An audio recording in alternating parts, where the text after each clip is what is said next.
महर्षि अगस्त्य द्वारा राजा श्वेत के उद्धार की कथा। श्री राम बोले, ब्राह्मण, यह रत्न तो बड़ा अद्भुत है। राजाओं के लिए भी यह अलव्य ही है। आपको यह कहां से और कैसे मिल गया तथा किसने इस आभूषण को बनाया है? अगस्त्य जी ने कहा, रघुनंदन, पहले त्रेता युग में एक बहुत विशाल वन था। इसका व्यास 100 योजन का था, किंतु उसमें ना कोई पशु रहता था, ना पक्षी। उस वन के मध्य भाग में 4 कोस लंबी एक झील थी, जो हंस और कारंडव आदि पक्षियों से संकुल थी। वहां मैंने एक बड़े आश्चर्य की बात देखी। सरोवर के पास ही एक बहुत बड़ा आश्रम था, जो बहुत पुराना होने पर भी अत्यंत पवित्र दिखाई देता था, किंतु उसमें कोई तपस्वी नहीं था और ना कोई और जीव भी थे। मैंने उस आश्रम में रहकर ग्रीष्म काल की एक रात्रि व्यतीत की। सवेरे उठकर जब तालाब की ओर चला तो रास्ते में मुझे एक बहुत बड़ा मुर्दा दिख पड़ा, जिसका शरीर अत्यंत हृष्ट-पुष्ट था। मालूम होता था किसी तरुण पुरुष की लाश है। उसे देखकर मैं सोचने लगा, यह कौन है?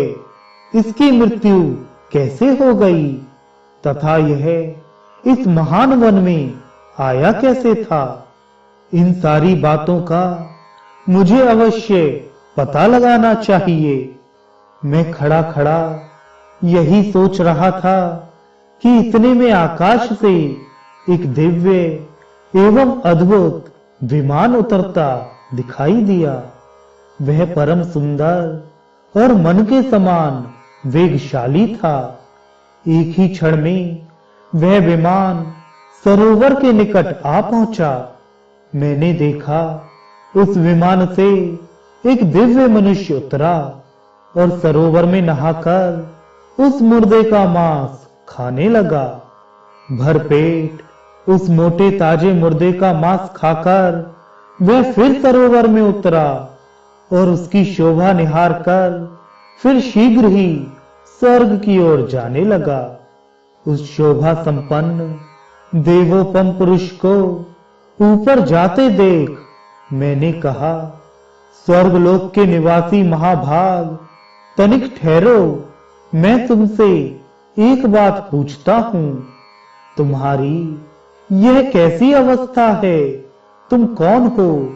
देखने में तो तुम देवता के समान जान पड़ते हो, किंतु तुम्हारा भोजन बहुत ही घृणित है। सौम्य, ऐसा भोजन क्यों करते हो और कहां रहते हो? रघुनंदन, मेरी बात सुनकर उस स्वर्गवासी पुरुष ने हाथ जोड़कर कहा, विप्रवर, मेरा जैसा वृतांत है उसे आप सुनिए।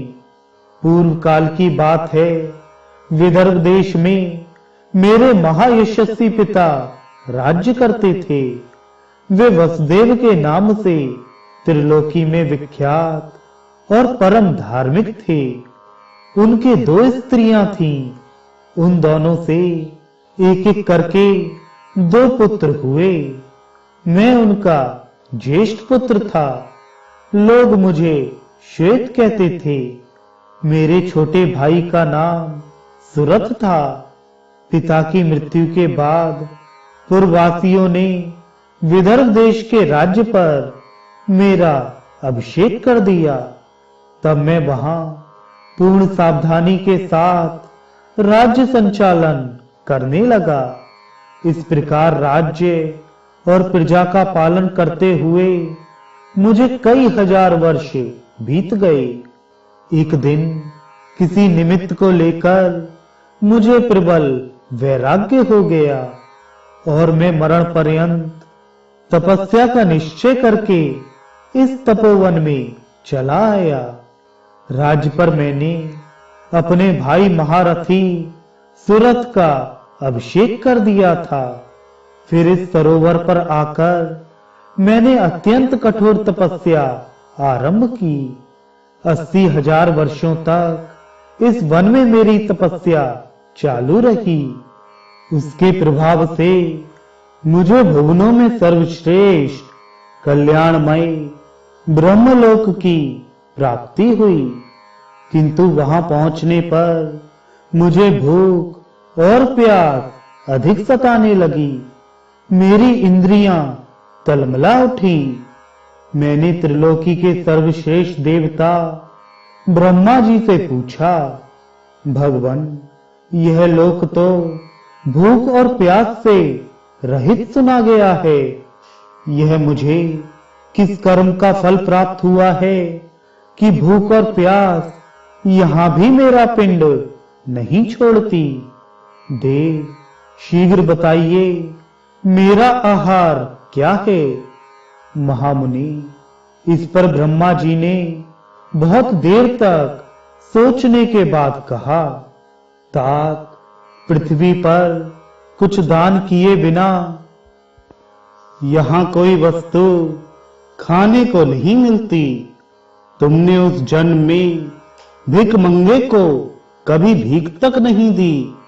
जब तुम राजभवन में रहकर राज्य करते थे, उस समय भूल से या मोहवश तुम्हारे द्वारा किसी अतिथि को भोजन नहीं मिला है।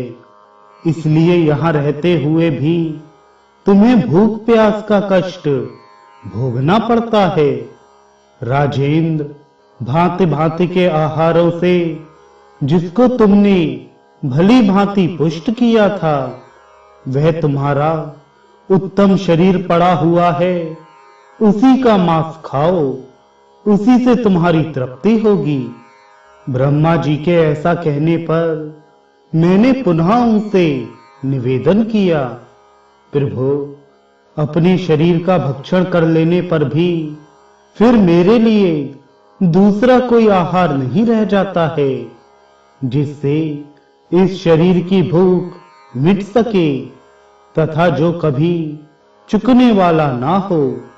ऐसा कोई भोजन मुझे देने की कृपा कीजिए। तब ब्रह्मा जी ने कहा, तुम्हारा शरीर ही अक्षय बना दिया गया है। उसे प्रतिदिन खाकर तुम तृप्ति का अनुभव करते रहोगे। इस प्रकार अपने ही शरीर का मांस खाते जब तुम्हें 100 वर्ष पूरे हो जाएंगे, उस समय तुम्हारे विशाल एवं दुर्गम तपोवन में महर्षि अगस्त पधारेंगे। उनके आने पर तुम संकट से छूट जाओगे। राज ऋषि, वे इंद्र सहित संपूर्ण देवताओं और असुरों का भी उद्धार करने में समर्थ हैं। फिर तुम्हारे इस घृणित आहार को छुड़ाना उनके लिए कौन बड़ी बात है। भगवान ब्रह्मा जी का यह कथन सुनकर मैं अपने शरीर के मांस का घृणित भोजन करने लगा। विप्रवर, यह कभी नष्ट नहीं होता तथा इससे मेरी पूर्ण तृप्ति भी हो जाती है। ना जाने कब वे मुनि इस वन में आकर मुझे दर्शन देंगे।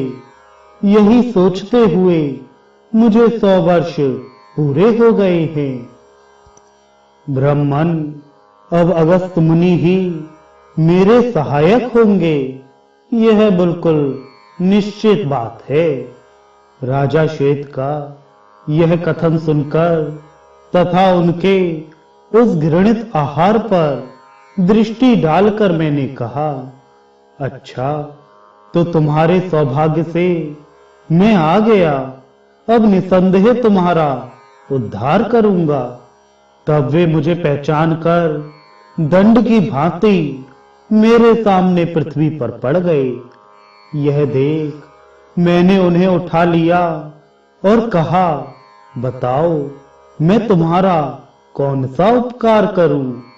राजा बोले, ब्राह्मण, इस घृणित आहार से तथा जिस पाप के कारण यह मुझे प्राप्त हुआ है, उससे मेरा आज उद्धार कीजिए, जिससे मुझे अक्षय लोक की प्राप्ति हो सके।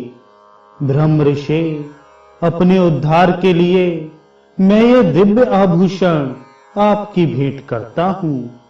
इसे लेकर मुझ पर कृपा कीजिए। रघुनंदन, उस स्वर्गवासी राजा की ये दुख भरी बातें सुनकर उसके उद्धार की दृष्टि से ही वह दान मैंने स्वीकार किया, लोभवश नहीं। उस आभूषण को लेकर ज्यों ही मैंने अपने हाथ पर रखा, उसी समय उनका वह मुर्दा शरीर अदृश्य हो गया। फिर मेरी आज्ञा लेकर वे राज ऋषि बड़ी प्रसन्नता के साथ विमान द्वारा ब्रह्मलोक को चले गए।